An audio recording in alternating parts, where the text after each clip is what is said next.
intrinsic learning is the best remembered. Let me use this example. We're going to see how loved you were. How did you learn to, do you know how to ride a bike?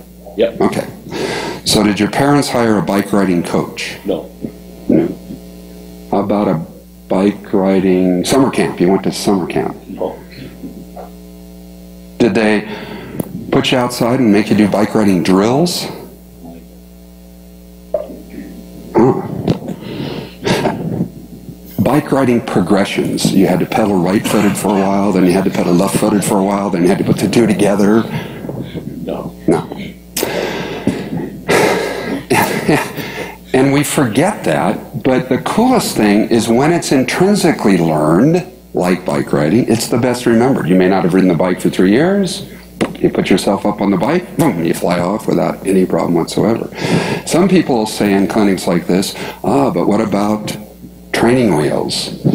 So we asked some Germans to do a study on those training wheels, and we found that training wheels slow the learning down of the bike rider. And of course, most of the people that ride bikes in the world don't have training wheels, just countries with lawyers and hyper-protected parents and things like that. So that's the best remembered. The worst retained, you see, I'm going to use John Wooden's phrase here a lot. You haven't taught them if they haven't learned. I see so many volleyball coaches going, yeah, but I taught it to them, I showed it to them. Yeah, but if they don't know it, if they haven't learned it, then you haven't taught it yet. You have to come up with a different way to teach whatever it is. So it's about retention, and retention is the best when you figure it out yourself. That can take a while. Retention is the worst remembered when you're told what to do. That's the worst remembered. That's the worst learned way. When a coach says, shoot it this way, or in my sport, put your right foot forward. That's the worst learned.